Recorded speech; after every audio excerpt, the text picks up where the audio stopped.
E aí, pessoal, como vocês estão? Vim gravar esse vídeo hoje para poder colocar em prática um projeto que eu já tinha pensado bastante a respeito, nunca iniciei, mas hoje eu decidi iniciar. Então, vamos lá. O intuito desse projeto é criar diálogos teológicos, né? Falando sobre assuntos que não são de tanta complexidade, mas assuntos que nem sempre são trabalhados no nosso meio, dentro das comunidades cristãs. Então, com o intuito de criar esse diálogo teológico, hoje eu vim fazer um vídeo a respeito de um tema, mais especificamente, uma síntese introdutória sobre um título. Vamos fazer ele bem supérfluo e bem raso mesmo, só para introduzir no assunto. Um título que é dado a Jesus, ou melhor, um título que Jesus arroga. Então, diferente dos títulos que a gente tem nos evangelhos, que chamam Jesus ou que acham que ele é, esse é um título que o próprio Jesus diz ser. O próprio Jesus refere a ele, o próprio Jesus fala dele mesmo como tal pessoa ou como esse título. E esse título ele tem uma carga muito significativa e um contexto muito interessante que nós não encontramos dentro da própria Bíblia. Por isso eu trouxe esse título para trabalharmos hoje. Como eu disse, não é de uma elevada complexidade, porém é algo mais distinto, né? É algo que está mais aquém do nosso habitual. Para poder elucidar um pouco o que eu disse, de Jesus arrogar para ele, né, esse título dele se referir como tal, eu gostaria de ler lá no Evangelho de Lucas 21, 27, vai dizer: então verão o Filho do Homem vindo numa nuvem com poder e grande glória. O título é O Filho do Homem.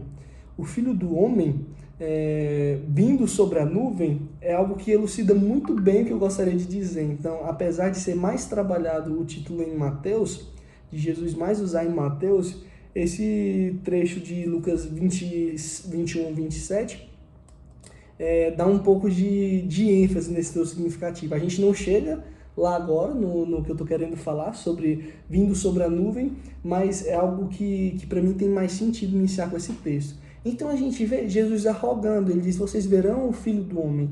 Em vários momentos nós escutamos Jesus falando: o Filho do Homem vai ser entregue, o Filho do Homem vai sentar à direita do Pai, o Filho do Homem, ele é o Filho do Homem. Jesus assume ser o Filho do Homem. E aí, como a gente consegue compreender quem é o Filho do Homem ou por que o Filho do Homem? Porque na nossa perspectiva comum e contemporânea, filho do homem é um filho de um homem, ou necessariamente, quando Jesus fala de filho do homem, nós conseguimos até compreender. Não, filho do homem, ele diz que o homem é Deus e ele é filho de Deus, faz um pouco de sentido, mas a gente consegue aprofundar mais em um contexto. E aí a gente entende que muitas vezes quando Jesus utiliza esse título Filho do Homem, existe uma reação aversiva por parte dos fariseus, dos escribas, mestres da lei, e essa reação aversiva é algo que a gente às vezes não compreende. Jesus diz: eu sou o Filho do Homem, e ele diz: olha, está afirmando ser o Filho de Deus ou igual a Deus. Então, para termos uma profundidade maior a respeito desse título, a respeito das reações que esse título vai extrair, eu gostaria de trazer esse tema hoje. Para falar sobre o título, a gente tem que ir um pouco antes do Novo Testamento. Existe um período que nós comumente chamamos de período intertestamentário. O período intertestamentário, para quem não conhece, é o período que fica entre o Antigo Testamento e o Novo Testamento.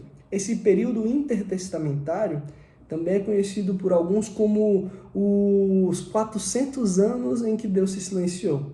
Esses 400 anos que Deus se silenciou não quer dizer nada mais do que um tempo que Deus não inspirou autores para escreverem livros ou obras. Então é um tempo em que nós não temos autores inspirados, que nós não temos livros sagrados. Autores inspirados que posteriormente, autores que não foram inspirados escreveram, a gente tem uma obra muito abundante neste período, mas não são autores que foram reconhecidos posteriormente nos sínodos, nos concílios. Então são os livros que nós não temos como canônico, não entram na nossa regra. Então esses livros que não são inspirados compõem esses 400 anos. Então a gente entende bem assim, o silêncio de Deus. Esse silêncio de Deus não significa que a gente não tem obra, muito pelo contrário, a gente tem uma obra muito vasta e abundante, mas significa um período onde a gente não tem escritos considerados inspirados por Deus, a gente não tem autores considerados inspirados por Deus. Então a gente tem muita obra nesse período intertestamentário, nesses 400 anos do silêncio de Deus, mas a gente não tem escritos considerados sagrados. E aí, o que eu gostaria de falar hoje sobre o título Filho do Homem tem um teor muito significativo expressado nesse período intertestamentário. O que eu estou querendo dizer? Você está falando assim, então você quer me falar que o que Jesus utiliza, muitas vezes, a carga significativa a gente não encontra na Bíblia? Mais ou menos isso. O Filho do Homem, a gente encontra ele na Bíblia, primeiramente lá em Daniel, lá no capítulo 7, versículo 13, a gente tem Daniel falando que vê um como o Filho do Homem. Então, Daniel dá início a essa ideia de Filho do Homem. O Filho do Homem, que é iniciado por Daniel com o termo aramaico Bar Enash, que é o Filho do Homem, e utilizado por Jesus como Ton-yon Anthropo. Então, em aramaico, Filho do Homem é Bar Enash, em grego Ton-yon Anthropo, que é o que está escrito nos Evangelhos, e a gente encontra esse Filho do Homem também em Ezequiel. Deus se refere ao profeta como Filho do Homem, mas com um teor diferente, né? O Filho do Homem de Ezequiel, que em hebraico é Ben-Hadam, tem um significado de ser mortal, ser efêmero, ser natural, ser que passa. Então, Filho do Homem mesmo de carnalidade. Quando a gente introduz em Daniel o Bar Enash, o Bar Enash já tem outro conceito. E esse conceito nós vamos encontrar nessa literatura que eu falei, nesse período intertestamentário, onde a gente encontra literatura bem abundante. Esse período intertestamentário, que compõe os 400 anos conhecidos pela igreja como o silêncio de Deus, vai surgir um movimento. A gente reconhece esse movimento pelo nome de apocalíptica judaica. Então, nesses 400 anos, ou nesse período, de um tempo maior ou menor, surge um movimento apocalíptico.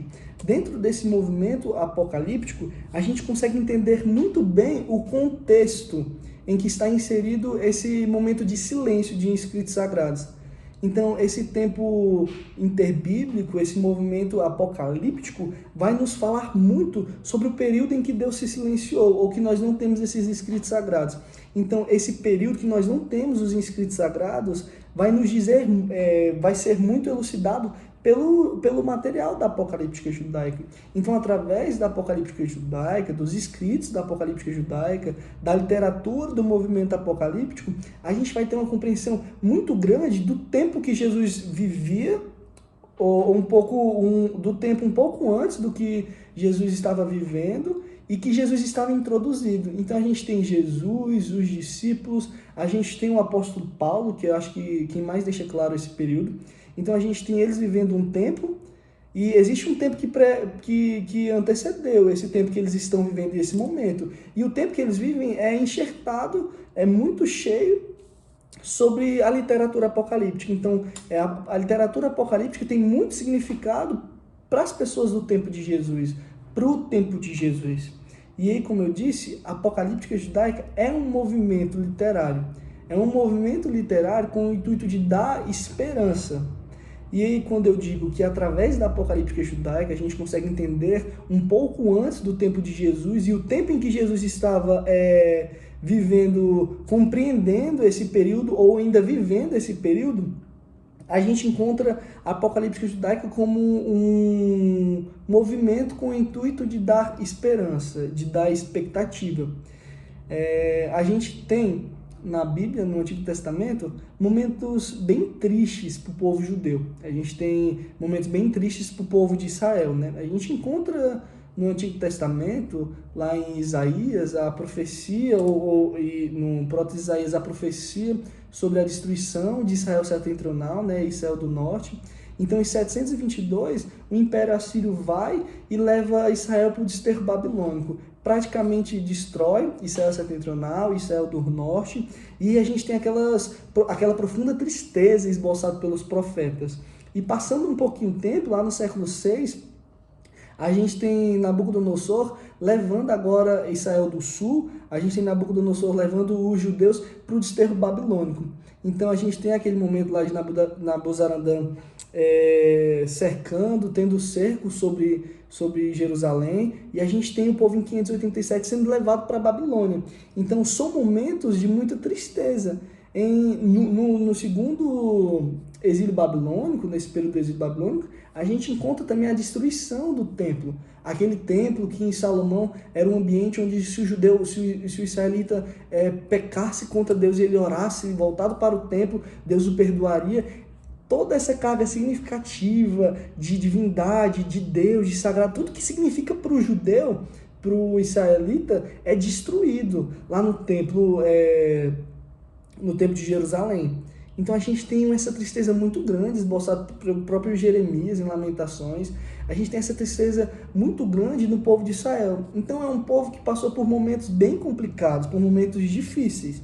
E aí a gente chega agora nesse período intertestamentário, onde está surgindo algo chamado helenização. A helenização, surgido pelo rei Alexandre o Grande, ela vai introduzir a cultura grega para os outros povos, né? Ela tem a ideia de dominação, assim como foi no Império Assírio, assim como foi no Império Persa, assim como foi no Império Babilônio. Agora ele quer colocar essa cultura grega, né? Helenização vem da palavra grega mesmo, né? O grego na língua grega é helenikar, né? Então, helenização é colocar a cultura grega para esses povos, né? Implementar a cultura grega dentro desses povos. E essa implementação chega no povo judeu. Essa helenização chega no povo de Deus, chega no povo escolhido. Essa helenização, ela vai ser bem expressa em um livro dos deuterocanônicos, que é o livro de 1ª e 2ª Macabeus. Em 1ª e 2ª Macabeus, a gente vai ter esse período da helenização bem evidente. A gente tem como esse período da helenização começa a influenciar o povo judeu. Então, no reinado de Antíoco IV Epífanes, a gente tem o sacrifício dentro do templo, o sacrifício de um porco dentro do templo. Então, a gente tem toda aquela revolta dos Macabeus. E aí a gente encontra um povo que passou por muito sofrimento, lá em 722, lá em 587, e agora um povo que encontra essa crise de identidade. Um povo que encontra essa descredibilidade, o povo que encontra essa crise de identidade, um povo que encontra perdendo essa fé, essa crença, um povo que agora começa a entrar em dúvida sobre a religiosidade que eles continham. Então a gente tem no período da helenização uma dúvida muito grande dentro do coração do povo judeu. A gente tem um problema muito grande dentro do judeu. Então a gente é seguido de tristeza, é seguido de um período de desalento, é seguido de um período onde a gente não encontra mais os profetas, a gente não tem mais a credibilidade nos sábios. Então a gente chega em 1ª Macabeus tendo essa noção dessa crise de identidade do povo judeu, dessa crise de identidade, dessa descredibilidade dentro da própria religião, dentro de ser o povo escolhido. Mas aí, como eu disse, o movimento apocalíptico, com o intuito de dar esperança, surge. O movimento apocalíptico, a gente encontra materiais deles já escrito ali no século III, o movimento apocalíptico, com o intuito de dar esperança, vem fazer o quê? O povo está desacreditado, o povo está sem expectativa, o povo está perdendo a sua identidade religiosa. E esse movimento, ele quer retomar, esse movimento ele quer dar uma nova expectativa. A apocalíptica judaica é um movimento que vem por parte dos eruditos. É um movimento que cria uma literatura que é produto da atividade erudita. Algumas pessoas vão colocar esse produto da atividade erudita como um produto dos Hassindins, né? A gente tem nos manuscritos do Mar Morto a maior concentração de escritos da Apocalíptica. Então, nos manuscritos do Mar Morto, em Kibert Qumran, eles vão associar muito a seita essênia, que vem dos Hassindins. Então, é como se fosse produto dos Hassindins, vamos assim dizer, produto desses zelosos da lei, surge apocalíptica judaica. Então, é uma literatura muito com uma carga intelectiva muito exacerbada. Então, dentro da apocalíptica judaica, surge essa questão de dar esperança. E a apocalíptica judaica quer dar esperança. E aí, existe, assim, se eu posso dizer, uma tríade. Uma tríade que compõe os nomes que comumente, ou os termos que comumente são usados quando se fala desse período intertestamentário e da apocalíptica judaica. A gente tem, como eu já disse, a apocalíptica judaica, que é o movimento com o intuito de dar esperança. Dentro desse movimento vai surgir um gênero. Esse gênero é o gênero apocalipse, né? O gênero apocalipse, ou como normalmente nós encontramos no livro, sempre como um subgênero.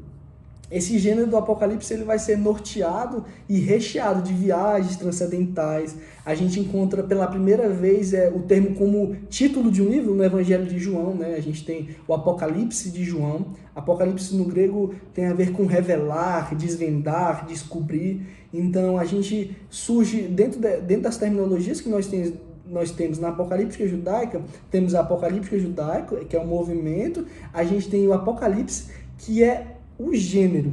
Então, o gênero do Apocalipse, apesar de ser bem vasto e um pouco complexo de colocar ele assim diretão, o Apocalipse é com esse intuito de revelar. E dentro do Apocalipse, a gente vai ter essas viagens transcendentes, a gente vai ter as figuras transcendentes. Dentro do gênero Apocalipse, a gente vai ter essa escatologia que tentam evidenciar. Então, a gente tem no livro de João uma parte bem escatológica, né? A gente tem uma parte que está falando sobre algo que está por vir e eles vão utilizar de coisas transcendentes. Então, o intuito do movimento literário apocalíptica, qual é o meio, a ferramenta que ele utiliza para dar esperança? É a imagética judaica. A imagética judaica vai utilizar de artifícios da literatura transcendentes. Então, quando você coloca um ambiente transcendente para um povo que no ambiente natural tem tido derrotas, tem tido tristezas, tem tido descredibilidade, crise de identidade, agora a gente joga todas as promessas, a gente joga essa literatura para um ambiente transcendente. No ambiente transcendente, a gente consegue agora dar uma nova expectativa, a gente consegue dar uma esperança.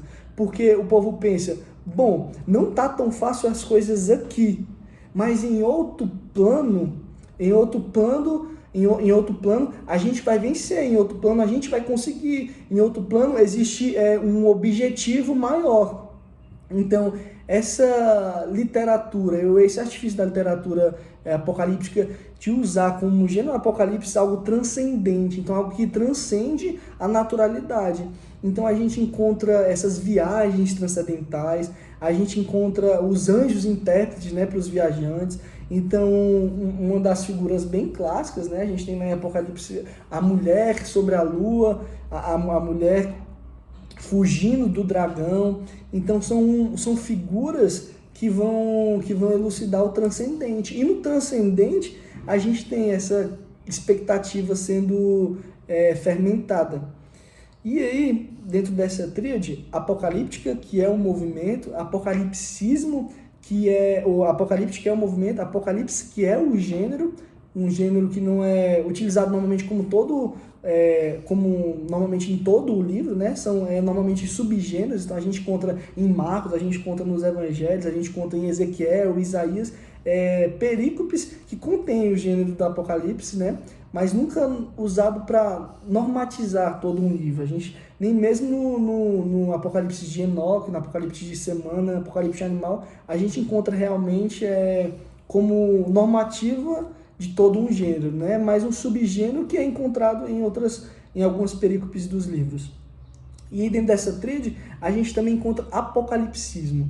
O apocalipsismo é os símbolos e as figuras que aparecem. Então, o movimento intelectual a gente tem um movimento intelectual que cria uma literatura. Dentro dessa literatura a gente tem a Apocalipse, que é o gênero ou subgênero em alguns livros, e aí chega a parte do apocalipsismo. O apocalipsismo ele é responsável por criar as figuras e os símbolos. Dentro do apocalipsismo nós encontramos os símbolos e as figuras. E aí entra aonde eu gostaria de chegar e no título que a gente tem em Lucas 21, 27, o título que Jesus utiliza para ele. Aí dentro da apocalíptica judaica a gente encontra o Apocalipse, que é o gênero, e dentro do gênero a gente tem o apocalipsismo, que são a linguagem que é utilizada, os símbolos, as figuras. E dentro dos símbolos a gente encontra o nosso título de Lucas 21, 27, que é Bar Enash. Então a gente tem várias figuras como dragões, como ângelos intérpretes, com uma figura de Deus um pouco aquém, né, um pouco mais misteriosa. E aí a gente chega no nosso Bar Enash, que é o Filho do Homem. E aí a compreensão vem de uma forma mais perceptível. Como eu disse, a apocalíptica vai utilizar de artifícios de algo transcendente. Ela utiliza de algo transcendente para falar sobre agora. Dentro do apocalipsismo, a gente tem o escritor utilizando de símbolos naturais, na verdade, símbolos transcendentes, para falar sobre acontecimentos naturais. Então, esses símbolos transcendentes querem falar do agora. Então, a gente tem em Daniel a figura do dragão e as 4 cabeças, e a gente tem esses 4 impérios que reinaram, Império Assírio, Babilônico, Persa, a helenização, e a gente tem a destruição desse dragão, a gente tem os anjos que representam alguma coisa. Então, ela é utilizada como uma escatologia histórica para falar sobre algo que está acontecendo. Então, a literatura apocalíptica utiliza de uma linguagem transcendental para falar de algo natural e dar uma expectativa futura, da esperança.